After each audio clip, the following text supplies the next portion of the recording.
청취자 여러분 안녕하세요. 오늘은 7월 29일 월요일 교회 위로가 되는 기적이라는 제목으로 사도행전 20장 1절부터 12절까지를 묵상합니다. 오늘 전체 말씀을 보면서 바울이 이제 3차 선교 여행을 계속적으로 진행하고 있는데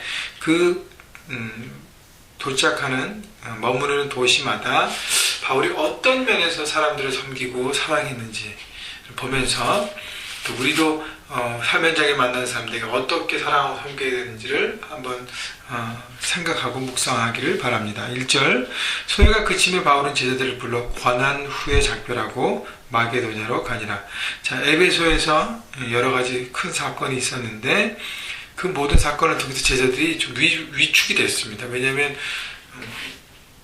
그 아데미 은장식을 통해서 신상을 만드는 사람들에 대해서 바울과 제자들이 그 손으로 만드는 것은 우상이라고 다 얘기했기 때문에 그들이 만드는 것은 수입의 많은 부분에 있어서 이렇게 공격이 되고 이렇게 손해가 될 수 있기 때문에 그 중에서 제자들 둘을 잡아서 원형극장으로 데리고 가서 사람들을 선동해서 이렇게 공개 재판을 하려고 했잖아요.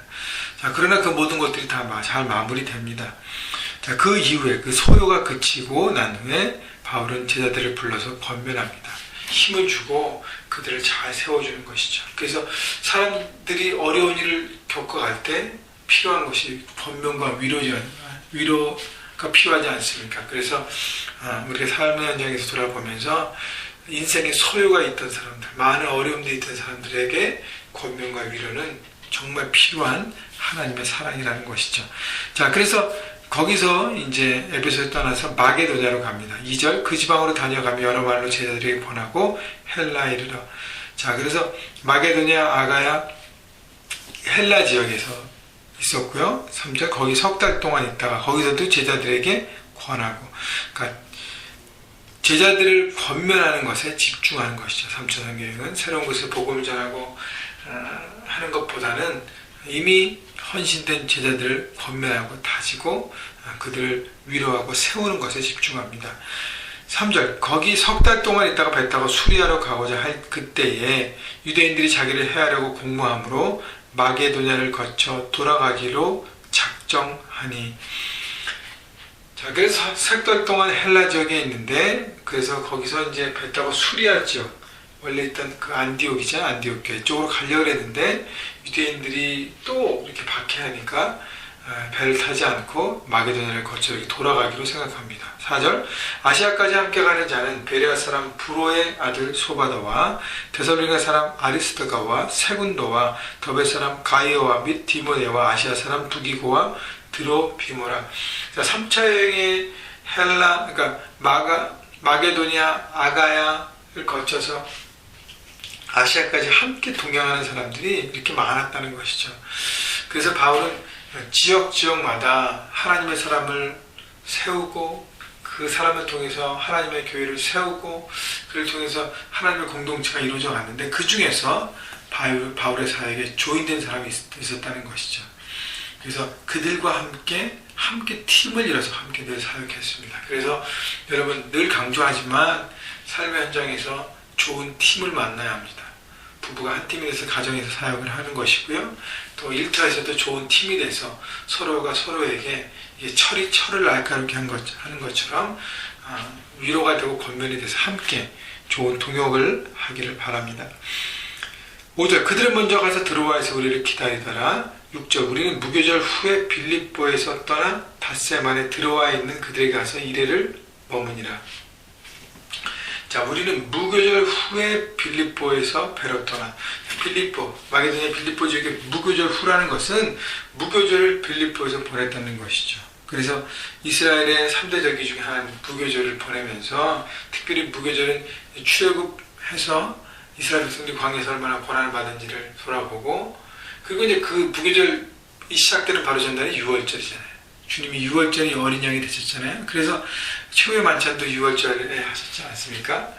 그래서 그 모든 것들을 아마 바울이 빌립보 성도들과 함께 교제하고 나눴다는 것이죠. 또 무교절은 첫날과 마지막에 이렇게 함께 성회로 모이지 않습니까? 그래서 빌립보 이방인 크리스천들과 함께 하나님을 기억하고 함께 모여서 찬양하고 그런 교제를 활발하게 했다는 것이죠.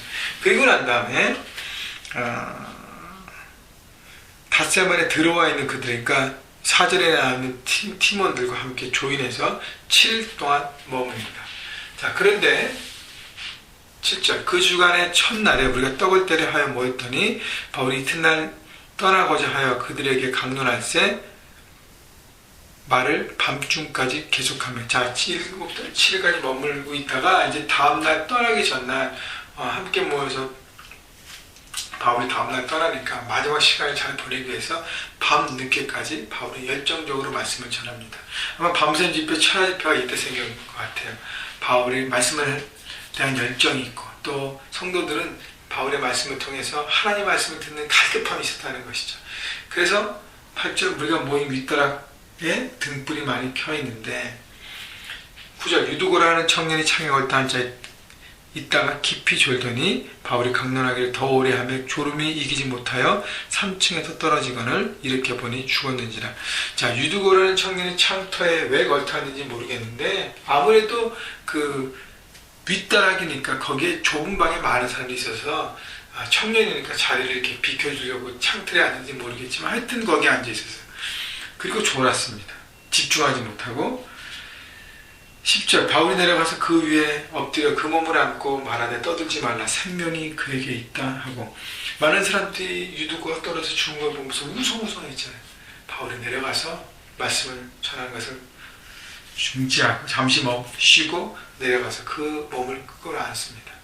그 안에 있는 생명을 바라보고 다른 기적과 틀리 어떻게 나았는지는, 어떻게 일어났는지는 구체적으로 없어요. 중요한 것은 그 생명이 살아났다는 것이죠.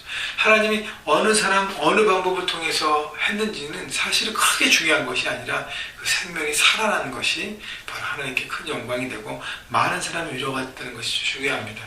우리가 하나님의 앞에 순종할 때 어떤 방법과 어떻게 쓰임받을지 몰라요. 모세가 지팡이로 홍해를 친 것보다 더 중요한 것은 하나님이 모세를 통해서 홍해를 갈고 이스라엘 백성을 구원한 것입니다. 중요한 것은 하나님께서 하셨다는 것이. 그래서 하나님께서 모여있는 하나님의 사람들을 사랑하시고 세밀하게 관찰하시고 지켜주셨다는 것이죠. 11절, 올라가서 떡을 떼어 먹고 오랫동안 곧 날이 새기까지 이야기하고 떠나니라. 그 얼마나 기뻤겠어요. 12절, 사람들이 살아난 청년을 데리고 가서 적지 않게 위로를 받았더라.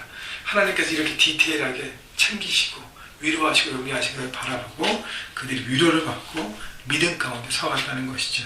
여러분, 중요한 것은 하나님 우리의 삶에 책임지시고 우리의 구체적으로 우리를 도우시고 인도하신다는 것을 여러분 믿어야 할 것이고요.